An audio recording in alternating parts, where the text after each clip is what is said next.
The rain whispered against her window, a steady, gentle rhythm that matched the heaviness in her chest. Rima sat curled on the edge of her bed, arms wrapped around her knees, as though she could hold herself together just a little longer. The city lights blinked in the distance like forgotten stars, but nothing could illuminate the darkness that had made a home inside her. She had been strong for too long. For months, maybe years, she wore a smile stitched with pain and walked through life pretending not to feel the jagged edges inside. She had given her love so freely, to friends who vanished the moment she needed them, to a family that measured her worth with comparison, and to a man who held her heart like a temporary object, then dropped it without looking back. No one saw her breaking. No one asked why her voice was quieter these days. No one noticed the exhaustion in her eyes. That night, as she stared into the void outside, she whispered a question into the empty room. Is anyone truly there for me? She wasn't expecting an answer, not from the silence, not from the brokenness. But what she didn't know, what she couldn't feel yet, was that someone had heard her, not someone in the flesh, not someone who could knock on her door or text her back in seconds, but someone who had been watching every tear, every betrayal, every heartbreak.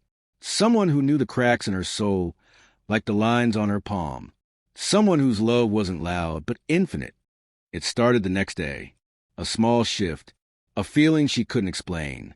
Rima woke up late, the kind of sleep that feels like a battle with your own body. She expected the usual weight of the world pressing against her chest. But something was different. She felt held, not by arms, not by words. Just a quiet, overwhelming sense that she wasn't entirely alone. She shook it off. Maybe it was just a better night's sleep. Or maybe she was finally going numb. But then came the signs. First, it was a random message from a girl she hadn't spoken to in years. Someone who once shared a hostel room during college and had drifted away with time. The message was simple. I don't know why, but you came to mind today. I just want to say, you always had a light inside you. Don't let the world dim it. Rima stared at the screen, her fingers trembling. She hadn't told anyone how she was feeling, not even a hint on social media. So why now? The next day, her Uber driver, a complete stranger, looked at her through the mirror and said, "Ma'am, I don't know if this makes sense, but whatever pain you're carrying, it's not yours to keep. Let it go. You've done enough." She couldn't breathe. How did he know? It was like the universe had tuned into her suffering, but not to mock it, not to mirror it, but to gently tell her, someone's watching, someone knows, someone loves you. Days passed, then weeks.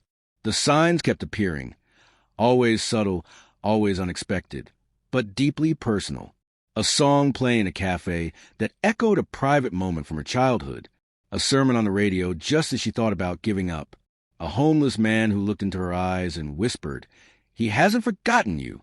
She started keeping a journal, not because she wanted to, but because her heart felt too full to keep it all inside. She wrote down the signs, the strange peace that would randomly fall over her like rain on a summer day. And each time she closed the journal, she found herself saying, "Who are you?" She still didn't believe it could be him. Not because she didn't believe in God. She did. She always had. But she thought he had given up on her. Or maybe she had become invisible to him. After all, if he saw her, truly saw her, why would he let her hurt so much? Then came the night that changed everything. It was a Thursday. She had just lost her job. Downsizing, they said. Nothing personal. But it felt personal to her. It felt like life had pushed her into a corner again. She walked aimlessly through the park, not caring that her shoes were soaked in mud or that the cold was biting at her skin. She just wanted to scream, to cry, to disappear. And then she saw it.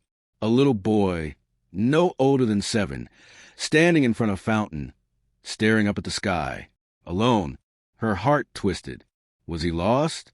She walked up to him and gently asked, "Where's your mom, sweetheart?" He looked at her, smiling, serene and calm. "She's on the bench over there," he said, pointing. "I just wanted to tell the sky something." Rima blinked. "What did you want to tell it?" The boy looked at her with strange wisdom far, beyond his years. I told him to make you feel loved again. Rima froze. The boy ran off before she could say anything. She turned toward the bench, but it was empty. No mother in sight. No trace of the boy either. She collapsed on the edge of the fountain, trembling. It wasn't a coincidence. It couldn't be. That night, she didn't cry from pain.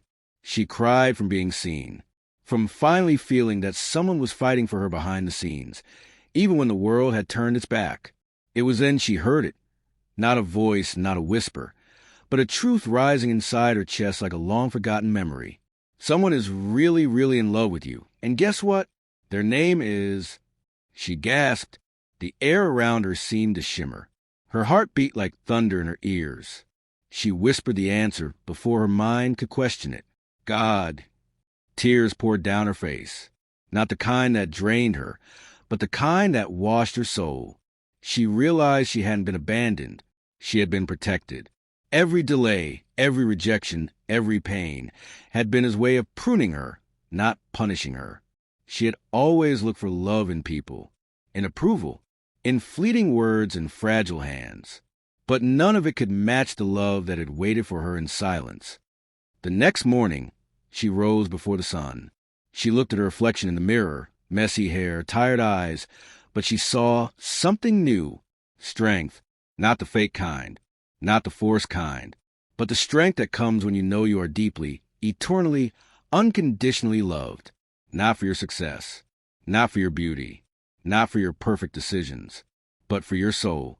She smiled at the reflection, not because her problems had disappeared, but because she had finally remembered who was holding her through them.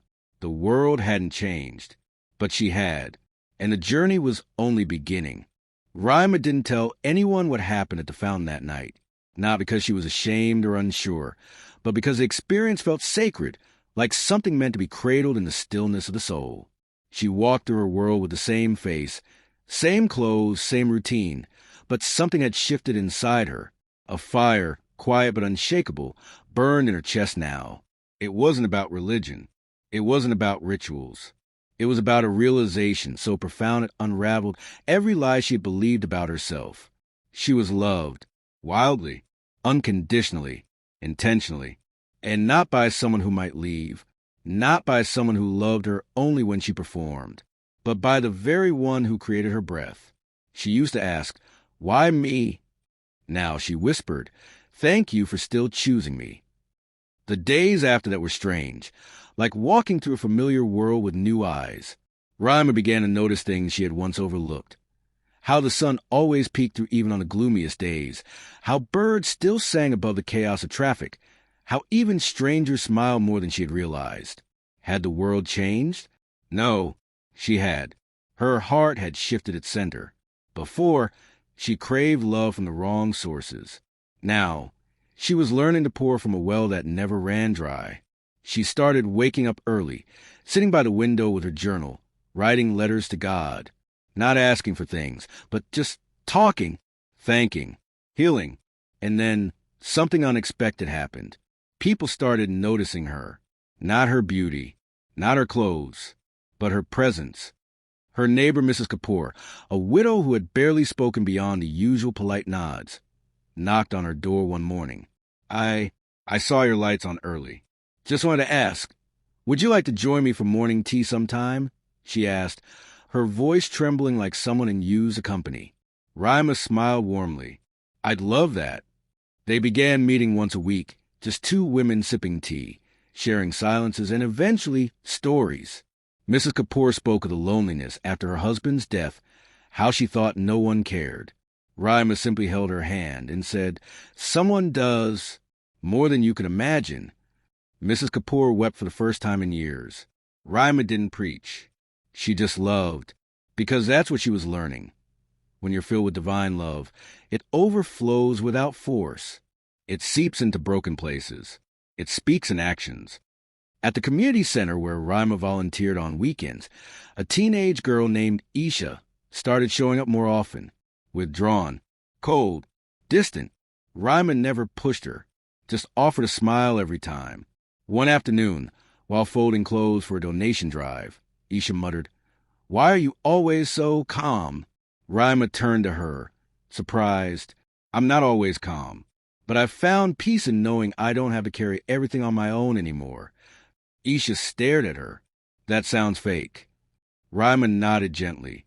I used to think so too, until I broke, and found out someone had been holding the pieces all along. Silence. Then Isha whispered, I think I'm breaking too. Rima walked over and hugged her. No words, just love. This became her quiet mission, to become a reflection of the love she had found, not with grand gestures, but with presence, compassion, listening, showing up. Everywhere she went, people began to feel it, though most couldn't explain it. There was something about her now, like she walked with a secret that could set the world on fire. But that fire hadn't come without storms. One night, weeks later, Rima received a message from him, the man who once made her believe she wasn't enough, the one who shattered her heart and walked away like it meant nothing. Hey, been thinking about you. I miss us. Can we talk? Her heart fluttered, but not the way it used to. This time, the flutter was followed by clarity. She didn't need him to validate her worth anymore. She had already been claimed by a love far deeper, far purer. Still, she agreed to meet, not because she hoped for reconciliation, but because she was ready to face the wound and finally close it. They met at a quiet cafe. He looked older, tired, as if regret had carved itself into his face. I made a mistake, he said. I see that now. Rima listened. I thought you were too much, too emotional, too sensitive. But you were just real, and I couldn't handle that. She smiled gently. I don't hate you. He blinked, confused. I'm not the same person anymore, she said softly. I used to search for love in broken places, but I've found it now in the one who never leaves. His eyes dropped. You're glowing. You really are. Rima nodded. Because I'm finally loved the way I was created to be. There was nothing more to say. They parted with peace, not reconciliation. Some doors, once closed, aren't meant to reopen. Back home, she wrote in her journal, you let him go. You let them all go. Because you were teaching me. I never needed their love to feel whole. I only ever needed yours. Then, something unexpected happened. She received a job offer, one she hadn't even applied for. A position at a local NGO working with women recovering from abuse and trauma. Apparently, someone had seen her speak at the community center and had recommended her. It felt divine. It was divine. She accepted the role with trembling hands and a prayer on her lips. God wasn't just healing her. He was now using her story to heal others.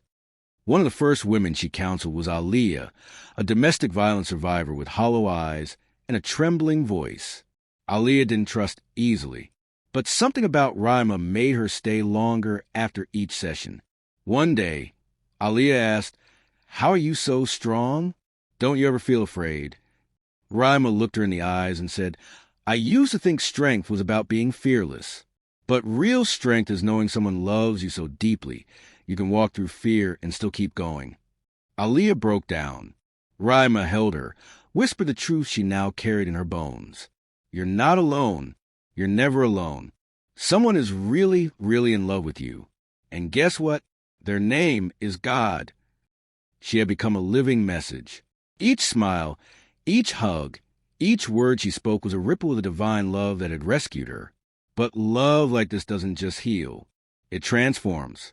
And transformation often leads to purpose. One evening, as she walked through the same park where the boy had once spoken to her, she saw another figure standing alone by the fountain, a young man lost in thought. Something nudged her heart. She approached him gently. You okay? He looked startled, then smiled faintly. Just try and make sense of everything.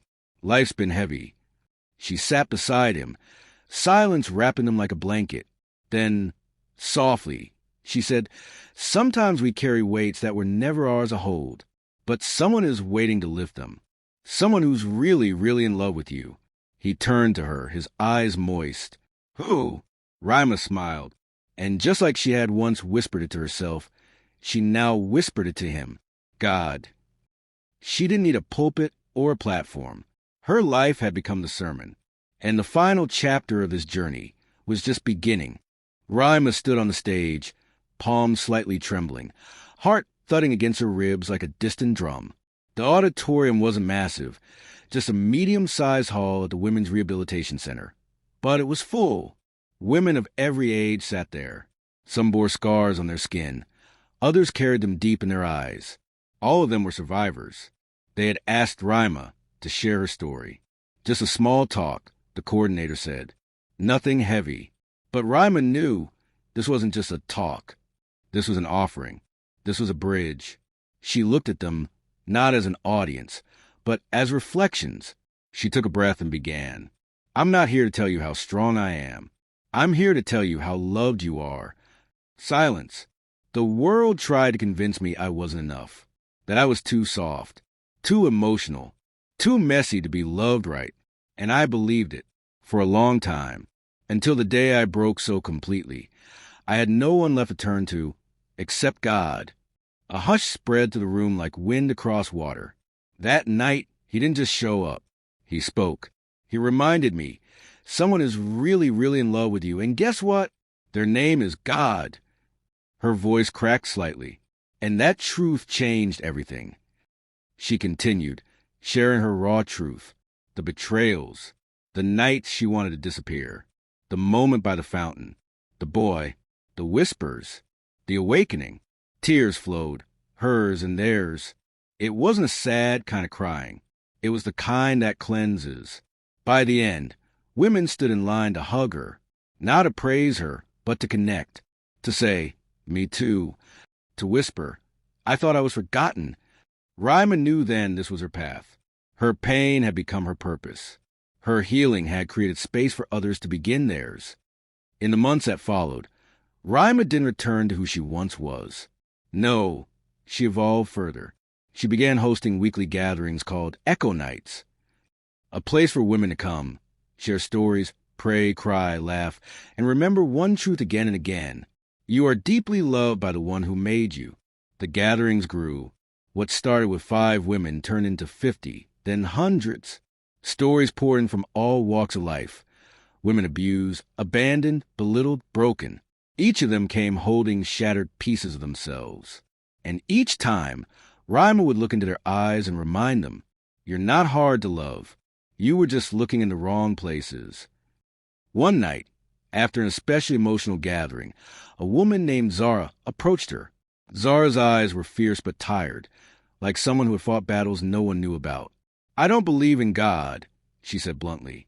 But tonight, something cracked open in me. I felt seen. Rima didn't flinch. She smiled. That's him. Whether you call him God or not, he sees you. He's been chasing your heart long before you even knew he existed. Zara's lips trembled. You think even someone like me could be loved? Rima stepped forward, placing her hand gently over Zara's heart. You were never unlovable, just unseen by the wrong people. Zara broke, and Rima stood there, holding her, whispering the same truth again. Someone is really, really in love with you. And guess what? Their name is God. It became more than a gathering. It became a movement. Women began calling themselves echoes, not because they repeated Rima's story, but because they had become echoes of that divine message in their own circles. Echoes in schools, echoes in workplaces, echoes in homes where children watched their mothers rise from the ashes. Love was multiplying, quietly, powerfully, but with growth came resistance. Some people began mocking her online, calling her delusional, too emotional, too religious. You're manipulating broken people with fairy tales. One comment read. Another said, if God loved you so much, why did he let you suffer to begin with? Rima read those words, and they stung, not because she doubted her path, but because she remembered being in that dark place too. She closed her laptop, walked to the same park, sat by the same fountain, and she prayed, not for revenge, not even for silence, but for compassion. God, she whispered, let me keep loving, even when it hurts, even when they mock, because I know what it's like to feel unloved. I won't let them feel that, not if I can help it. That night, something strange happened. As she walked home, she passed a church. Outside stood an old man, struggling with his groceries. Rima walked over instinctively. Need help? He smiled gratefully. Thank you, child. As they reached his doorstep, he turned to her and said something that froze her in her tracks. You carry a holy fire in your heart. I saw it the moment you walked up. She blinked. Sorry.